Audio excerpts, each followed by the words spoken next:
Well, let's get straight to it, and joining me now is my good friend Caroline Di Russo from Perth. She's soon to host the Royal Report Sunday night here on Sky News. Caroline, welcome to you. A big loss today with the death of former Major General and Liberal Senator Jim Mullen. He leaves an enormous legacy, doesn't he? Yeah, he really does. And look, even like Anthony Albanese said, even if you didn't necessarily agree with him on everything that he said, you knew that his view had been rationalised, that his view had been thought out, and that he really held it. And he was an absolute giant of a man. Figuratively and physically. I mean, he towered well over a foot above me, Gary, but there was always a smile, and you knew that when he spoke to you, he focused his attention on you, he listened to what you had to say, and it was always a thoroughly enjoyable conversation. It's a huge loss to our community, it's a huge loss to the party, and it's a huge loss, you know, for our government and security. Just the amount of experience that was sitting in that brain was just unbelievable. Yeah, no doubt about that. Let's talk gas now, the latest crusade from the increasingly ridiculous climate warriors. And now chefs should be worried because they're coming after your gas stoves. I'd reckon, Caroline, the barbecues are next. Labor have agreed to the Greens plan to switch households and businesses from gas to electricity in next May's budget. Chefs, though, now are starting to speak up. Yeah, of course they are, because this is a really stupid idea. People should be allowed to choose what they want. If someone chooses to go to induction, let them choose to go to induction. But the thing that people... Look, this is a policy that's been put in place by people who don't know how to cook, Gary, because not only do you have to change your stove, you also have to get rid of your pots and pans. Because a lot of pots and pans that you use for gas can't be used for induction.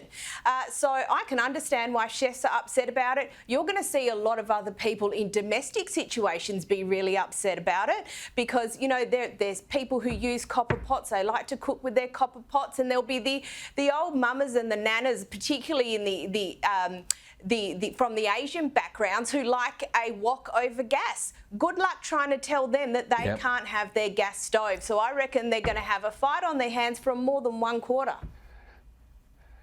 Yeah, I reckon just chop the wood for the barbecue, convert it from gas to wood fire. There you go. That'll be good for the environment. Totally. But look, that fixes the environment. New Year. Well, exactly. Despite an upbeat New Year lift, Westpac's January survey have revealed that consumer confidence remains depressingly low. Caroline, January reprieve from rate hikes hasn't been enough to help. Do you think Australians are aware 2023 is going to be the kind of rough year you and I have been talking about for the economy? I think there's still a little bit more to go. We know that the RBA doesn't meet in January, but the market and a few other commentators they're thinking there might be at least another one or two rate rises to go. The other thing that we have to understand is even the rate rises that have already occurred, even if you have a variable mortgage, they may not have necessarily washed through yet because it takes about 3 months before a rate rise hits your variable mortgage. And we also saw during the pandemic, a lot of people moved on to fixed mortgages. So we went from historically only about 15% fixed mortgages to up to 40% fixed mortgages. Most of those were on 2 to 3 years, and a lot of those are going to expire this year. So you're going to have people, they're calling it the mortgage cliff. You're going to have people going from 2% to 5.5%. So I think even with the situation as it currently stands, all the effects haven't washed out yet. So everyone might be enjoying their sun and summer for January, but I think Westpac is probably on the money here to say there's still a little bit more to go. Yeah, I reckon by Christmas it'll be obvious when we have blackouts and brownouts when it comes to power supplies. Well, now Queensland is onto the big issues, making it easy for people to change their sex on their birth certificates or have none at all. And lawyers are rightly warning of the unintended consequences of such a move. Caroline, if you remove a person's sex or gender from their birth certificate, it's going to make it very, very hard, a headache for classifying documents, for government departments, let alone the social impacts. Absolutely. And the thing is, we can't just think about this as a domestic issue. This idea of changing gender on birth certificates, that there is really an indulgence of the Anglosphere.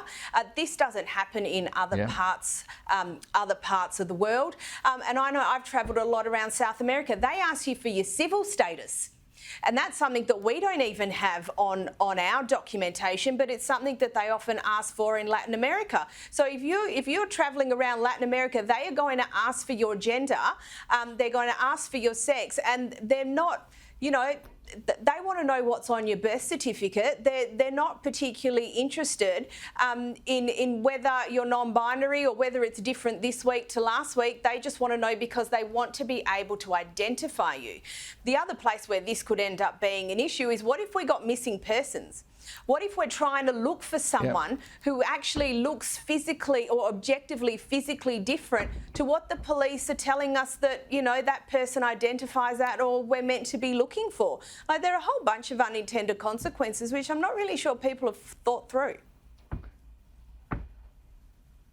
Yeah, an indulgence of the Anglosphere like that. Now, after the unexpected death of George Pell, Cardinal Pell in Rome, and the posthumous revelations of his critiques of Pope Francis, and other Catholic cardinals taken aim at the Pope, claiming Francis doesn't talk enough about God. A German cardinal, Gerhard Müller, he sets out his back to basics vision for the Church in his handbook In Good Faith. There seems to be a growing discontent with the Pope, whose health has been in decline. Maybe he might resign, Caroline.